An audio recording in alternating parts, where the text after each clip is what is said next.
بسم اللہ الرحمن الرحیم۔ السلام علیکم۔ آج میری سسرال میں پہلی رات تھی اور میرا شوہر میرے لیے بادام ڈال کر دودھ کا گلاس لے آیا، مجھے اپنے ہاتھوں سے پلانے لگا۔ مجھے اپنے شوہر کی اس حرکت سے بے پناہ محبت اور اپنائیت کا احساس ہوا۔ گلاس پی کر میں سکون سا محسوس کرنے لگی اور نیند آ گئی۔ لیکن صبح جب میری آنکھ کھلی تو میں نے دیکھا میرے پیروں پر دوپٹہ بندھا ہوا ہے۔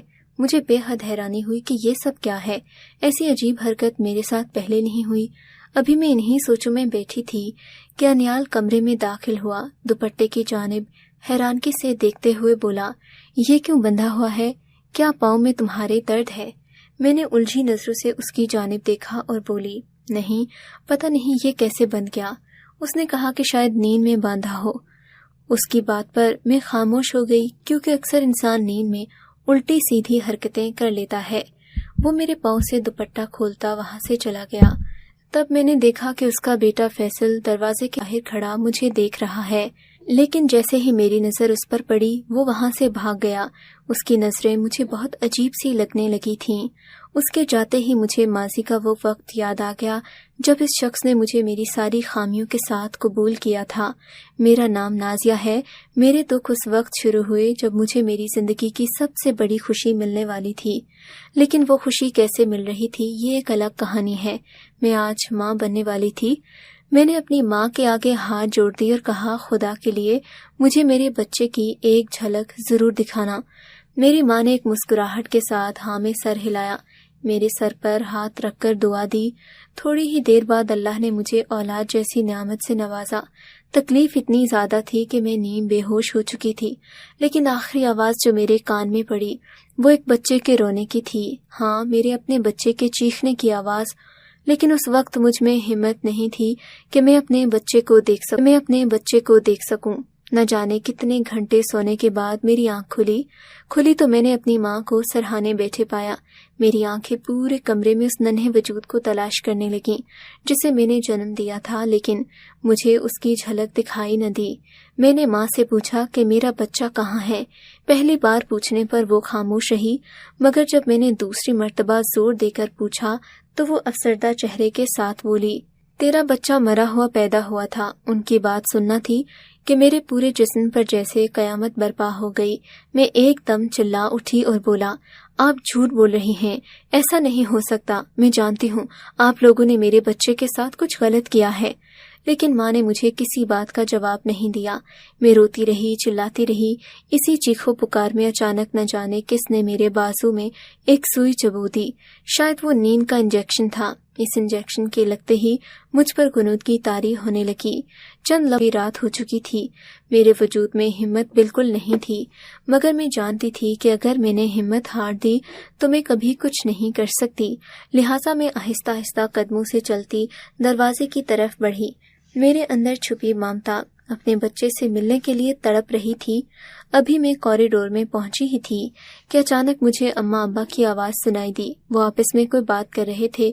میں کھڑکی سے ان کی باتیں سننے لگی۔ اماں ابا کے سامنے بیٹھی رو رہی تھی اور کہہ رہی تھی کہ میں اس گناہ کے لیے آپ کو کبھی معاف نہیں کر سکتی۔ کیا ہو جاتا اگر ہم اس بچے کو رکھ لیتے؟ ویسے بھی مجھے اپنے بیٹے کی کتنی خواہش تھی۔ میری یہ خواہش نازیہ کے بیٹے سے پوری ہو جاتی۔ یہ سنتے ہی جیسے پیروں تلے سے زمین نکل گئی۔ میں نہیں جانتی تھی کہ میں نے بیٹے کو جنم دیا ہے۔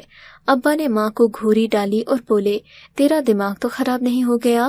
وہ ناجائز بچہ تھا، ہم دنیا والوں کو کیا جواب دیتے؟ ابا کی اس بات نے اندر سے مجھے توڑ کر رکھ دیا۔ میرے قدم ڈگمگانے لگے۔ مجھے اس وقت اپنے ماں باپ دنیا کے سب سے بڑے ظالم نظر آ رہے تھے۔ میں تو جیسے ایک بے خیالی کے عالم میں گم ہو گئی تھی۔ آہستہ آہستہ قدموں سے صرف باہر چلتی نکل آئی۔ نہ جانے کس طرح میں روڈ پر چلنے لگی۔ میری آنکھوں کے آگے صرف اپنے ماں باپ کا شفاف چہرہ تھا۔ کوئی اپنی اولاد کو کیسے اتنا بڑا دکھ دے سکتا ہے؟ میرے کانوں میں اپنے بچے کی چیخیں گونج رہی تھیں۔ میں نے بس ایک بار ہی سنی تھی، اس کے علاوہ میرا وجود اب بھی کچھ سننے یا دیکھنے سے عاری تھا۔